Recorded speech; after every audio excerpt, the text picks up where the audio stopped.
Lecture में हमने colloidal solution के लिए प्रिपरेशन मेथड और प्योरिफिकेशन मेथड के बारे में स्टडी किया था। प्रिपरेशन मेथड में कॉमन 3 मेथड थे। प्योरिफिकेशन की बात करें तो सबसे मोस्ट कॉमन डायलिसिस आ जाता है। क्लियर है नहीं है? इसके अलावा हमने अल्ट्रा फिल्ट्रेशन और अल्ट्रा सेंट्रीफ्यूगेशन के बारे में भी स्टडी किया था। क्लियर है ये? Today we will discuss about the properties of colloidal solution. आज का हमारा जो टॉपिक रहेगा फ्रेंड्स वो प्रॉपर्टीज से रिलेटेड रहेगा। कोलाइडल सॉल्यूशन के लिए किस तरह की कौन कौन सी प्रॉपर्टीज निकल के आती हैं। कुछ इसमें फिजिकल प्रॉपर्टीज निकल के आती हैं, ऑप्टिकल प्रॉपर्टीज निकल के आती हैं, मैकेनिकल प्रॉपर्टीज निकल के आती हैं, कोलिगेटिव प्रॉपर्टीज भी आती हैं, इसमें इलेक्ट्रिकल प्रॉपर्टीज भी आती हैं दोस्तों। तो उनके बारे में थोड़ा सा हम डिस्कस करेंगे। Okay, B focus here. चलिए फ्रेंड्स, प्रॉपर्टीज में सबसे पहले हम स्टडी करेंगे हेट्रोजीनियस नेचर के बारे में। हेट्रोजीनियस नेचर, ध्यान से सुनेंगे फ्रेंड्स। हेट्रोजीनियस नेचर, देखिए दो तरह का हमारा सब्सटेंस रहता है, होमोजीनियस और हेट्रोजीनियस। यदि कंपोजिशन थ्रू आउट सेम है तो कैसा कैसा रहेगा? होमोजीनियस। कंपोजिशन डिफरेंट है तो कैसा रहेगा फ्रेंड्स? हेट्रोजीनियस। क्लियर है नहीं है ये? यहाँ पर हेट्रोजीनियस नेचर का जो रीजन है वो डिस्पर्स फेस और डिस्पर्जन मीडियम के पार्टिकल है। क्लियर है नहीं है ये? डिफरेंट डायमेंशंस और डिफरेंट साइज की वजह से डिस्पर्स फेस और डिस्पर्जन मीडियम कोलाइडल सॉल्यूशन को क्या बना देते हैं? हेट्रोजीनियस नेचर का बना देते हैं। ओके, दूसरा आ जाता है फ्रेंड्स इसमें विजिबिलिटी।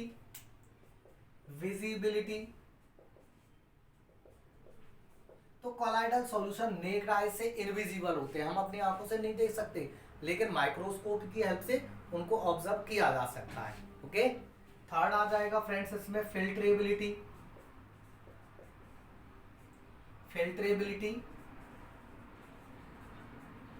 यानी कोलाइडल पार्टिकल को हमने लास्ट टॉपिक में स्टडी किया था, अल्ट्रा फिल्ट्रेशन। उसमें बताया था मैंने कि हम ऑर्डिनरी फिल्टर पेपर से कोलाइडल सॉल्यूशन को फिल्ट्रेट नहीं कर सकते, लेकिन अल्ट्रा फिल्टर पेपर से इसको फिल्ट्रेट किया जा सकता है। क्यों? क्योंकि अल्ट्रा फिल्टर पेपर में पोर का जो साइज होता है कोलाइडल पार्टिकल के कंपेयर में छोटा होता है, तो कोलाइडल पार्टिकल उससे पास आउट नहीं हो पाते। क्लियर है नहीं है? तो अल्ट्रा फिल्टर पेपर से इनको फिल्ट्रेट किया जा सकता है दोस्तों। नेक्स्ट आ जाता है फ्रेंड्स इसमें कोलिगेटिव प्रॉपर्टी।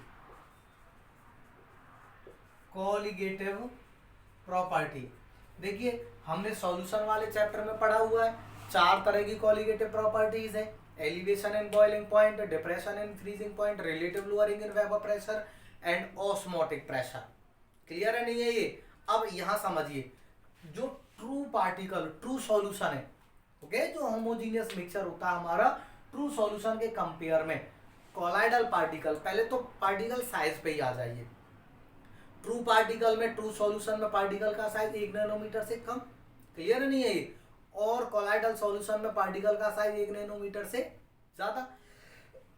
तो जब कोलाइडल सॉल्यूशन बनेगा किससे? ट्रू सॉल्यूशन से। तो ट्रू सॉल्यूशन में पार्टिकल इकट्ठे होंगे ना, एग्रीगेट होंगे, तब वो क्या बनाएंगे? कोलाइडल सॉल्यूशन बनाएंगे। मान लीजिए ट्रू सॉल्यूशन के 10 पार्टिकल ने मिलकर के कोलाइडल सॉल्यूशन का एक पार्टिकल बनाया। ओके, ट्रू सॉल्यूशन में कितने थे वो पार्टिकल? 10 एग्रीगेट हुए, क्या बना दिया? कोलाइडल सॉल्यूशन का एक पार्टिकल। समझिए, पार्टिकल की संख्या ट्रू के कंपेयर में कोलाइडल सॉल्यूशन में क्या हुई? कम या ज्यादा? कम हुई है ना?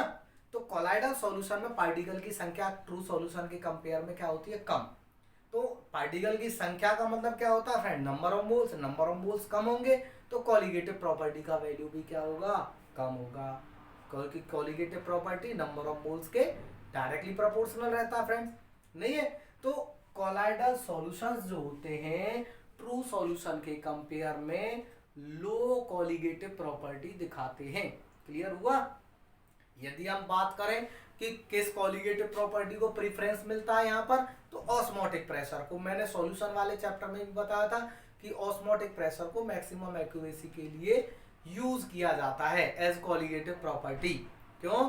क्योंकि वो आपका मोलरिटी के, ऑस्मोटिक प्रेशर कंसंट्रेशन के टर्म में मोलरिटी के डायरेक्टली प्रोपोर्शनल होता है नंबर ऑफ मोल्स में। ओके, और मोलरिटी जो रहता है फ्रेंड्स वो चेंज होती है चेंज इन टेम्परेचर के साथ। ओके, तो एग्जैक्ट वैल्यू के लिए, एक्यूरेसी के लिए ऑस्मोटिक प्रेशर को कॉलिगेटिव प्रॉपर्टीज में प्रेफरेंस मिलता है।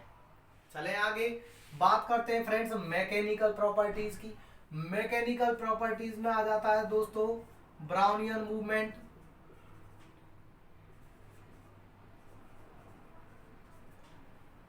ब्राउनियन मूवमेंट क्या रहता है फ्रेंड्स आपका कि जिगजैग मोशन। ब्राउनियन मूवमेंट को क्या बोल देते हैं, zigzag motion of colloidal particle. Colloidal particle friends इस तरह से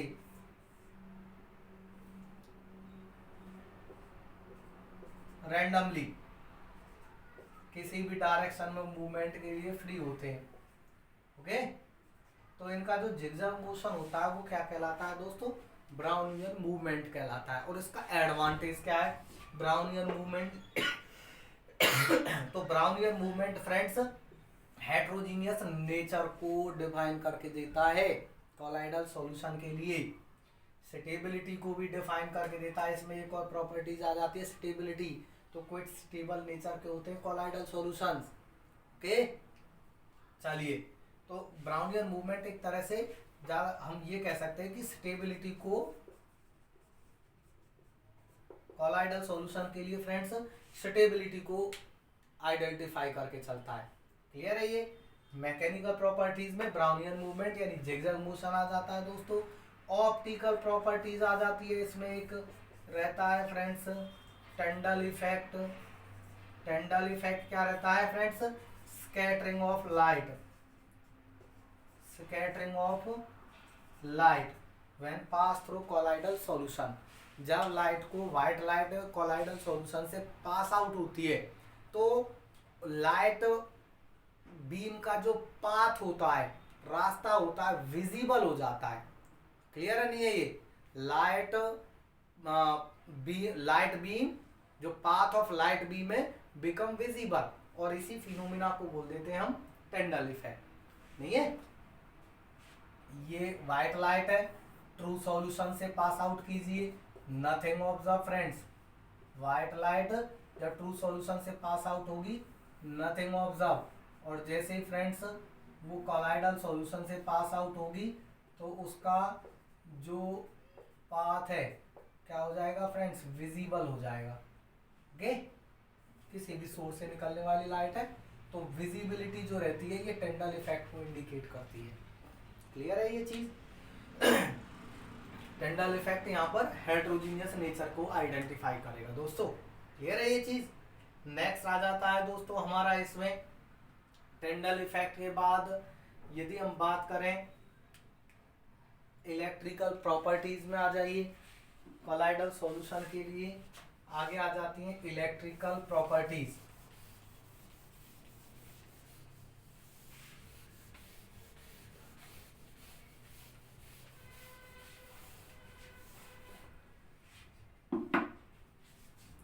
इलेक्ट्रिकल प्रॉपर्टीज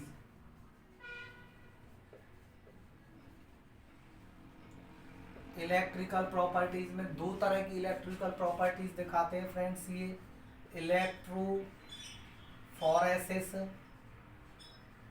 और दूसरी इलेक्ट्रोऑस्मोसिस। इलेक्ट्रोफोरेसिस और इलेक्ट्रोऑस्मोसिस। तो इलेक्ट्रोफोरेसिस क्या होता है दोस्तों, जब एक यू आकार का ट्यूब होता है, यू शेप का कैसा क्या रहता है, एक ट्यूब रहता है जिसमें कोलाइडल सॉल्यूशन फिल रहता है friends. Under the influence of electric field, electric metal charge plates हैं दोस्तों ये, इसमें क्या भर दिया हमने, कोलाइडल सॉल्यूशन भर दिया दोस्तों। ध्यान से समझेंगे, यू शेप का ट्यूब है, कोलाइडल सॉल्यूशन भरा हुआ है इसमें। जैसे ही इलेक्ट्रिक फील्ड पे इसमें इंट्रोड्यूस कराएंगे, इलेक्ट्रिक करंट पास आउट कराएंगे, तो इसमें जो कोलाइडल सॉल्यूशन है वो आयनाइज हो जाएगा। कैटायन जो रहेंगे वो कैथोड की तरफ मूव करेंगे फ्रेंड्स, और एनायन जो रहेंगे वो एनोड की तरफ मूव करेंगे। नेगेटिवली चार्ज पार्टिकल एनोड की तरफ मूव करेंगे और पॉजिटिवली चार्ज पार्टिकल कैथोड की तरफ मूव करेंगे। क्लियर है नहीं है ये? इस मूवमेंट को कैटायन जब कैथोड की तरफ मूव करेगा तो इसको बोलते हैं कैटाफोरेसिस। ओके, और जब एनायन एनोड की तरफ मूव करता है तो बोलते हैं फ्रेंड्स इसको एनाफोरेसिस। तो दो इसमें प्रोसीजर एप्लीकेबल आते हैं, कैटाफोरेसिस और एनाफोरेसिस। ठीक है, तो ये इलेक्ट्रोफोरेसिस रहता है। दूसरा इलेक्ट्रो ऑस्मोसिस, ये ऑस्मोसिस के फिनोमेना पर बेस्ड होता है। ऑस्मोसिस कहीं भी हो, मतलब सेमी परमेबल मेम्ब्रेन। तो सेमी परमेबल मेम्ब्रेन से इस तरह का एक इंस्ट्रूमेंट रहता है फ्रेंड्स,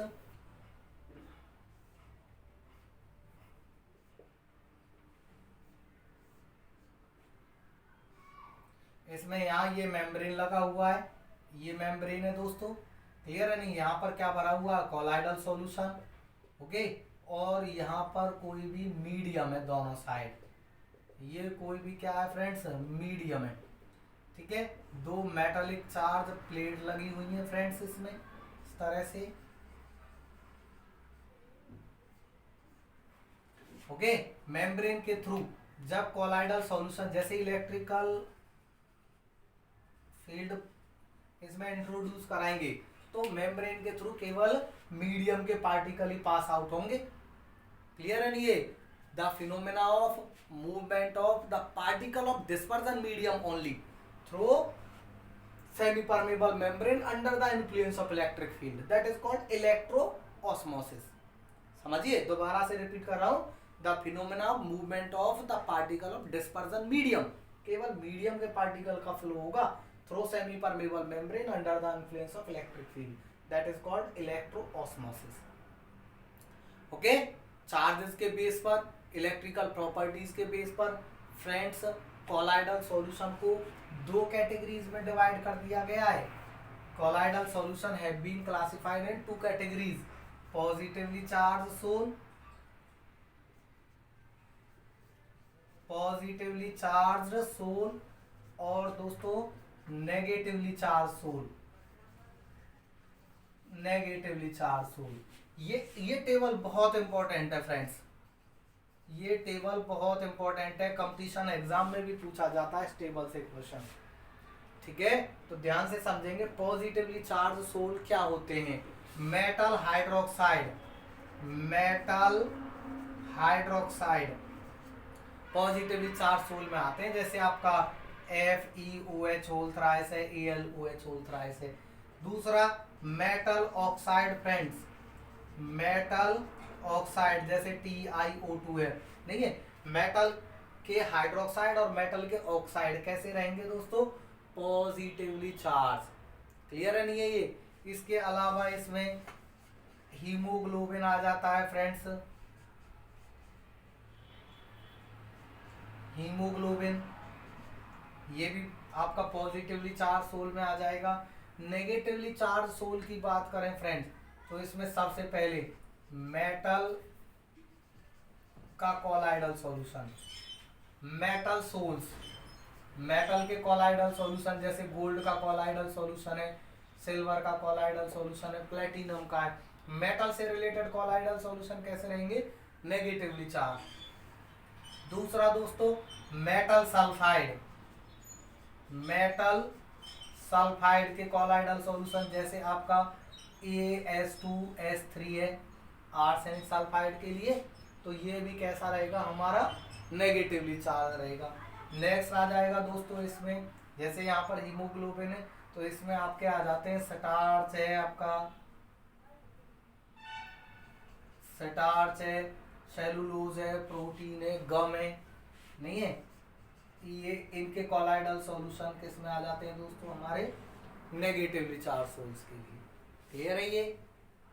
इसमें एक और आ जाता है friends basic dye, basic dye positively charge, और एसिड डाई दोस्तों नेगेटिवली चार्ज सोल के लिए आ जाएंगे। That clear? इलेक्ट्रिकल प्रॉपर्टीज में फ्रेंड्स एक छोटा सा टॉपिक और इंपॉर्टेंट टॉपिक निकलता है, origin of charge on colloidal particle, origin of charge on colloids, colloidal particle पर चार्ज कैसे जनरेट होता है, क्लियर है नहीं है ये। तो जो इलेक्ट्रोफोरेसिस जो हमने अभी पढ़ा है, लास्ट टॉपिक था हमारा इलेक्ट्रोफोरेसिस और इलेक्ट्रोऑस्मोसिस। तो इलेक्ट्रोफोरेसिस जो रहता है वो कॉलॉइडल सॉल्यूशन पर चार्ज के लिए रेस्पॉन्सिबल, वो स्टेबलाइज करके देता है कि कॉलॉइडल पार्टिकल चार्जेस होते हैं, क्लियर है, चार्ज कैरी करके चलते हैं अपने ऊपर, क्लियर है, और उस चार्ज की वजह से कैटाफोरेसिस और एनाफोरेसिस जनरेट होते हैं। ओके, अब चार्ज का रीजन क्या है कि कॉलॉइडल पार्टिकल पर ये चार्ज जनरेट कैसे होता है। ओके, सबसे पहला और मोस्ट जो सिंपलर रीजन होता है फ्रेंड्स वो रहता है कॉलॉइडल सॉल्यूशन ब्राउनियन मूवमेंट में रैंडम मोशन में रहते हैं, क्लियर है नहीं है, जेजर मोशन में रहते हैं। तो ये क्या करते हैं भाई, एक दूसरे से टकराते हैं, फ्रैक्शन होता है इनमें आपस में, उस फ्रैक्शन की वजह से इनके ऊपर चार्ज क्रिएट हो जाते हैं। फ्रैक्शनल जो रबिंग होती है ना, फ्रैक्शनल रबिंग, पार्टिकल के बीच का जो फ्रैक्शनल रबिंग होता है वो चार्ज के लिए रेस्पॉन्सिबल होता है, पहला रीजन। और दूसरा और सबसे कॉमन इंपॉर्टेंट रीजन जो कंपटीशन एग्जाम में भी पूछा जाता है दोस्तों, वो रहता है adsorption of selective ion at the surface.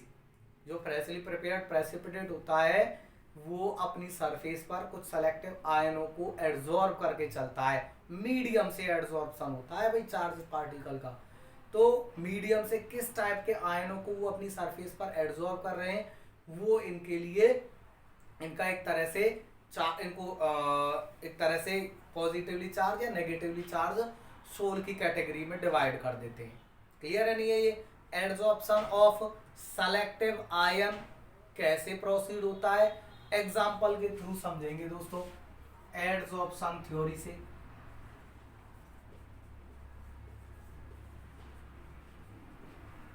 Adsorption of selective ion ये इंपॉर्टेंट है friends. Adsorption of selective ion कैसे होता है ये समझेंगे। देखिए, यदि हमारे पास मान लीजिए सिल्वर नाइट्रेट है, सिल्वर नाइट्रेट है, इसको हमने किस में डाल दिया दोस्तों, सॉल्यूशन में, एक्वस सॉल्यूशन में डाल दिया हमने इसको पोटेशियम आयोडाइड के साथ, पोटेशियम आयोडाइड के एक्वस सॉल्यूशन में डाल दिया, मीडियम में डाल दिया है। क्या बना देगा दोस्तों ये, AgI सिल्वर आयोडाइड का प्रेसिपिटेट बना देगा, और KNO3 ये जो प्रेसिपिटेट होता है AgI, ये फ्रेंड्स अपनी सरफेस पर मीडियम के जो कॉमन आयन होते हैं, सेलेक्टिव आयन या एक तरह से हम कह सकते हैं कॉमन आयन का एड्सॉर्प्शन होता है। अब देखिए यहाँ पर ये प्रेसिपिटेट है AgI, Ag positive I negative, इसमें कौन से Ag पॉजिटिव और I नेगेटिव, और जो मीडियम है उसमें क्या है आपका K पॉजिटिव और I नेगेटिव। तो जो कॉमन कौन सा है, I नेगेटिव है, कॉमन क्या है इसमें, I नेगेटिव। तो ये AgI I नेगेटिव को अपनी सरफेस पर एड्सॉर्ब कर लेगा, अपनी सरफेस पर जब ये I नेगेटिव को एड्सॉर्ब करेगा तो कैसा हो जाएगा दोस्तों, ये नेगेटिवली चार्ज हो जाएगा।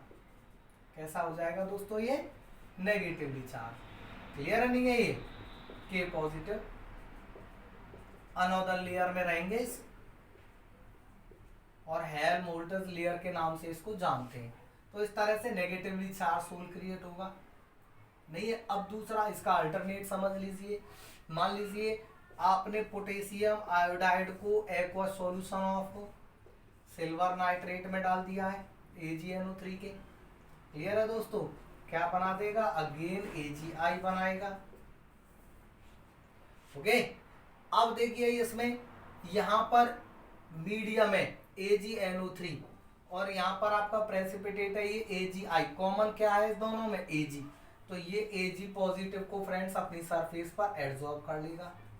मीडियम में जो कॉमन होते हैं उनका एड्सॉर्प्शन होता है मीडियम में कॉमन, तो मीडियम में कॉमन क्या, Ag पॉजिटिव। तो सोल कैसा हो जाएगा फ्रेंड्स हमारा, पॉजिटिवली चार्ज, कैसा हो जाएगा, पॉजिटिवली चार्ज। ओके, तो एक नंबर में क्वेश्चन आता है दोस्तों कि इसको इसमें डिसॉल्व करेंगे तो किस तरह का आपका सोल्स बनेगा, पॉजिटिवली चार्ज है या नेगेटिवली चार्ज है। तो इस तरह से हम क्रिएट कर लेते हैं कि नेगेटिवली चार्ज सोल कब बनेगा, तो नेगेटिवली चार्ज सोल कब बनेगा, जब ये वाले आयनों का एड्सॉर्प्शन होगा। पॉजिटिवली चार्ज कब बनेगा, जब Ag पॉजिटिव का एड्सॉर्प्शन होगा। और ये एडजॉर्प्शन किसमें से होता है, ये आपका जो फ्रेशली प्रिपेयर्ड प्रेसिपिटेट और मीडियम, इन दोनों में कॉमन देखा जाता है। कॉमन क्या है इन दोनों में, इन दोनों में कॉमन क्या है, Ag पॉजिटिव। तो Ag पॉजिटिव को ये अपनी सरफेस पर एडजॉर्ब करेगा। क्लियर है नहीं, ये Ag पॉजिटिव जैसे ही सरफेस पर आएगा तो कैसा हो जाएगा sol, positively charge sols. Is that clear. तो ये ओरिजिन होता है। तो ये हमारे पास कॉमन प्रॉपर्टीज हैं कोलाइडल सॉल्यूशन के लिए। नेक्स्ट हम टॉपिक स्टार्ट कर रहे हैं, इसमें छोटे 2-3 डेफिनेशंस आ जाती हैं दोस्तों। और डेफिनेशंस में फर्स्ट आ जाता है इसमें आपका कोगुलेशन या फ्लोकुलेशन। कोगुलेशन क्या होता है दोस्तों, देखिए आई रिपीट इट अगेन, मैं दोबारा से बैक जा रहा हूं पेप्टाइजेशन की तरफ। पेप्टाइजेशन क्या रहता है दोस्तों हमारा, freshly prepared precipitate, small electrolyte, freshly prepared precipitate में थोड़ा सा इलेक्ट्रोलाइट ऐड कर दिया, क्या बन गया दोस्तों, सोल्स बन गए, यानी कोलाइडल सॉल्यूशन बन जाता है। ओके, अब सोल्स में आप एक्सेस ऑफ इलेक्ट्रोलाइट ऐड कर दीजिए। एक्सेस ऑफ इलेक्ट्रोलाइट ऐड करेंगे तो फिर से जैसे ही कोलाइडल सॉल्यूशन में एक्सेस ऑफ इलेक्ट्रोलाइट ऐड करेंगे, फिर से उसका क्या हो जाएगा दोस्तों, प्रेसिपिटेशन हो जाएगा। यानी कोलाइडल सॉल्यूशन को प्रेसिपिटेट में कन्वर्ट करना क्या कहलाएगा फ्रेंड्स, कोगुलेशन। कोगुलेशन समझ में आया, the phenomena of converting colloidal sols into precipitate when excess of electrolyte added with it, that is called coagulation या flocculation। ओके, थोड़ा सा डिफरेंस और है भाई फ्लोकुलेशन और कोगुलेशन में, ये भी समझ लीजिए। फ्लोकुलेशन और कंपटीशन वाले ध्यान दें। फ्लोकुलेशन क्या होता है, जब लो कंसंट्रेशन वाला इलेक्ट्रोलाइट जब हम कोलाइडल सॉल्यूशन के साथ ऐड करते हैं, ठीक है, और उसका क्या हो जाता है प्रेसिपिटेशन। लो कंसंट्रेशन के साथ जब हम इलेक्ट्रोलाइट ऐड करेंगे then that is called what, flocculation. और हाई कंसंट्रेशन वाला इलेक्ट्रोलाइट जब हम कोलाइडल सॉल्यूशन के साथ ऐड करेंगे तो वो क्या रहेगा फ्रेंड्स, हमारा कोगुलेशन। ये चीज याद रखिए। ओके, इसी में एक नया टॉपिक आ जाता है फ्रेंड्स, हार्डी-सोल्जे रूल। हार्डी-सोल्जे रूल क्या कहता है दोस्तों, देखिए जब फ्रेशली प्रिपेयर्ड प्रेसिपिटेट है, थोड़ा सा इलेक्ट्रोलाइट ऐड कर रहे हैं, क्या बन रहा है दोस्तों, कोलाइडल सॉल्यूशन बन रहा है। क्लियर है नहीं है ये। अब यदि एक्स्ट्रा जितना चाहिए इलेक्ट्रोलाइट उससे थोड़ा सा ज्यादा मिलीमोल में ऐड करते हैं, तो थोड़ा सा भी एक्स्ट्रा यदि इलेक्ट्रोलाइट ऐड हो जाता है तो कोलाइडल सॉल्यूशन किस में चला जाएगा, प्रेसिपिटेशन में चला जाएगा, कोगुलेशन में चला जाएगा। क्लियर है नहीं है ये। उस कोगुलेशन को रोकने के लिए दोस्तों प्रोटेक्टिव कॉलॉइड हम ऐड करते हैं। पॉजिटिवली और नेगेटिवली चार्ज सोल के लिए डिपेंड करता है उसकी वैलेंसी पे। और हार्डी-सोल्जे रूल क्या कहता है दोस्तों कि greater the valency of active ion greater will be it's coagulation power. Coagulation एक तो दो वर्ड रहते हैं, कोगुलेशन पावर और कोगुलेशन वैल्यू। कोगुलेशन पावर और कोगुलेशन वैल्यू उल्टे होते हैं एक दूसरे के दोस्तों। क्लियर है नहीं है ये। कोगुलेशन पावर और कोगुलेशन वैल्यू या फ्लोकुलेशन वैल्यू एक दूसरे के अपोजिट वर्ड है, काम भी अपोजिट होता है। हार्डी-सोल्जे क्या कहता है कि जितनी ज्यादा वैलेंसी होती है एक्टिव आयन की, कोगुलेशन पावर उतनी ही ज्यादा होती है। ठीक है, फ्लोकुलेशन पावर उतनी ही ज्यादा। कौन कोगुलेशन तेजी से कराएगा, जिसकी वैलेंसी ज्यादा होगी। अगर हमारे पास कोई भी पॉजिटिवली चार्ज सोल है तो उसके लिए जो कोगुलेशन पावर या फ्लोकुलेशन पावर होगी नेगेटिवली चार्ज सोल की, वो इस तरह से रहेगी FeCN का होल 4 होल 6, 4 नेगेटिव सबसे ज्यादा, PO4 3 negative, SO4 2 negative, Cl negative. Positively charge sol के लिए ये वैलेंसी रहेंगी एक्टिव आयनों के लिए। और यदि हमारे पास नेगेटिवली चार्ज सोल्स है तो हम उसमें पॉजिटिवली चार्ज आयन ऐड करते हैं। जैसे आपका है Al3 पॉजिटिव, इसकी सबसे ज़्यादा, Mg2 पॉजिटिव, इसकी कम, Na पॉजिटिव है, इसकी सबसे कम। यानी जितना ज़्यादा, यहाँ देखिए नंबरिंग, ये देखिए आप वैलेंसी देखिए कितना है। क्लियर है नहीं ये? चाहे वो पॉजिटिवली चार्ज हो नेगेटिवली चार्ज हो, उसके अपोजिट हम एक्टिव आयन ऐड कराते हैं, नहीं है? जहाँ पर यदि हमारे पास नेगेटिवली चार्ज सोल है तो पॉजिटिवली चार्ज एक्टिव आयन की वैलेंसी जिसमें जितनी ज़्यादा होगी उसकी कोगुलेशन पावर उतनी ज़्यादा होगी। क्वेश्चन किस तरह से आता है वो आप समझ के चलिए। आपको कोई भी इलेक्ट्रोलाइट दे के रखते हैं, वो नहीं है, इलेक्ट्रोलाइट दे दिया, मान लीजिए उसने इलेक्ट्रोलाइट दे दिया As2S3, ये आपका कोलाइडल सोल्स है। क्लियर है नहीं है ये? इसके लिए कह रहा है इसके कोगुलेशन के लिए कौन सा एक्टिव आयन मोस्ट प्रेफरेंस रहेगा। तो सबसे पहले इसके लिए आपको ये पता होना चाहिए कि ये नेगेटिवली चार्ज है या पॉजिटिवली चार्ज है। पहली बात ये कहाँ से पता चलेगा आपको? टेबल से। लास्ट टॉपिक में हमने टेबल बताई थी, टेबल से पता चल जाएगा कि सल्फाइड आपके नेगेटिवली चार्ज सोल्स होते हैं। सल्फाइड, मेटल सल्फाइड कैसे रहते हैं? Negatively charge sols. Negatively charge sol के लिए एक्टिव आयन कैसे रहेंगे? Positively charge. और पॉजिटिवली चार्ज में ऑप्शन दे दिया उसने, दो इसमें से दे दिए, दो इसमें से दे दिए। क्लियर है नहीं है ये? दो इसमें से दे दिए और दो इसमें से दे दिए। कह देगा कि भाई कोगुलेशन पावर किसकी ज्यादा है, तो किसकी ज्यादा रहेगी? सबसे पहले तो हमें इसमें से नेगेटिव वाले निकाल देना, क्योंकि नेगेटिवली चार्ज सोल ये है ही, पॉजिटिवली चार्ज ये दे रखे हमें, तो पॉजिटिवली चार्ज की ज्यादा होगी। अब पॉजिटिवली चार्ज दो है, इनमें से किसकी ज्यादा होगी? जिसकी वैलेंसी ज्यादा है। वैलेंसी किसकी ज्यादा है? Al3 पॉजिटिव की।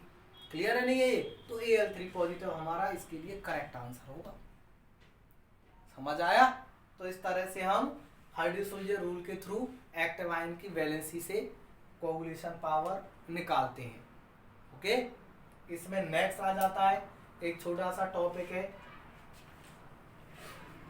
प्रोटेक्टिव कॉलॉइड्स या प्रोटेक्शन ऑफ कॉलॉइड्स।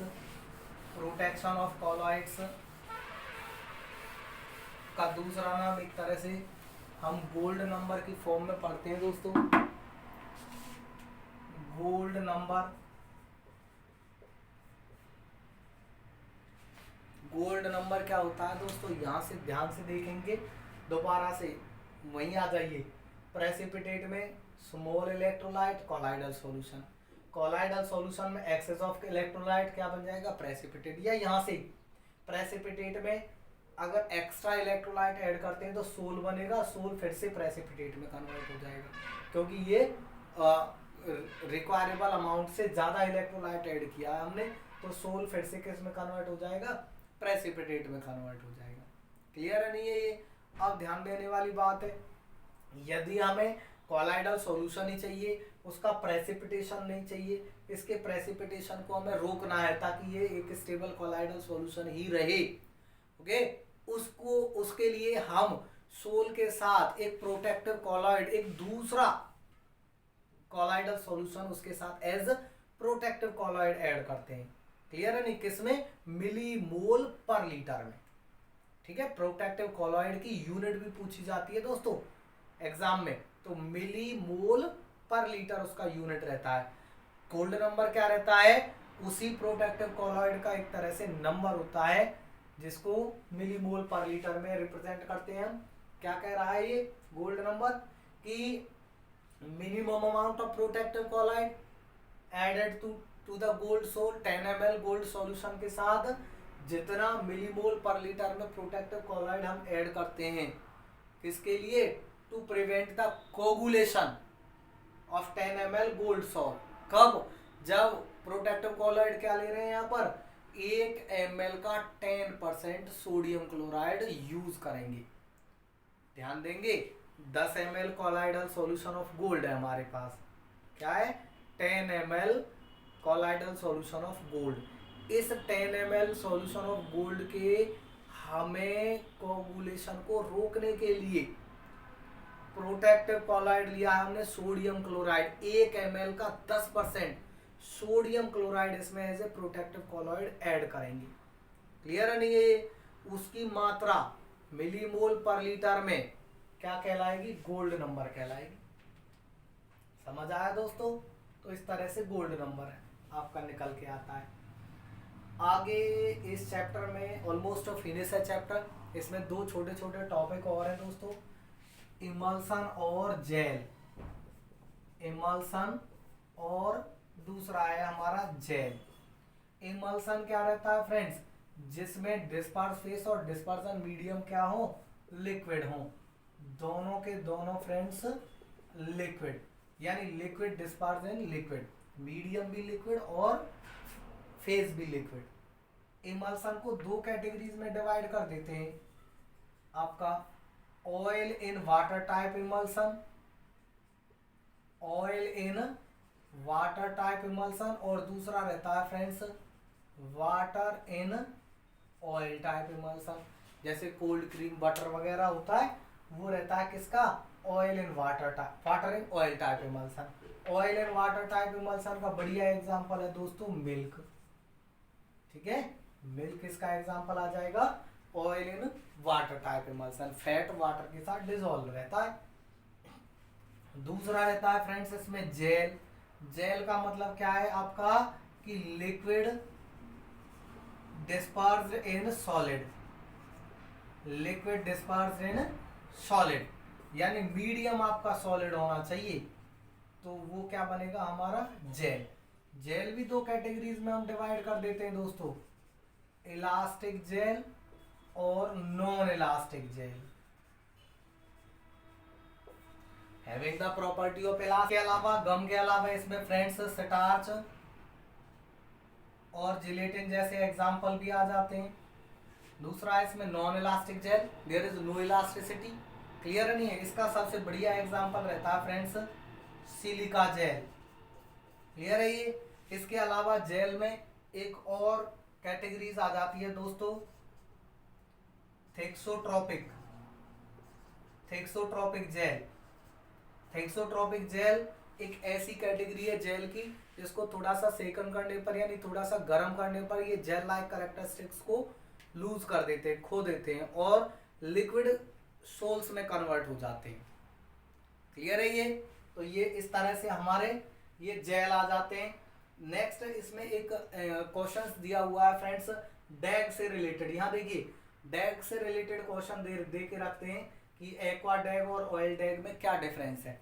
तो जो डैग वर्ड होता है फ्रेंड्स वो ग्रेफाइट के कोलाइडल सॉल्यूशन से रिलेटेड है, colloidal solution of graphite. Clear है? यदि उसमें मीडियम आपका वाटर है, ओके, तो क्या रहेगा हमारा? एक्वा डैग रहेगा। और यदि मीडियम उसमें ऑयल है तो वो ऑयल डैग रहेगा। समझ आया फ्रेंड्स? एक बार फिर से वीडियोस को, पूरे चैप्टर को आप लोग रिव्यू करें, प्रॉब्लम्स हो कमेंट्स जरूर करें, I will try to solve it. Thanks.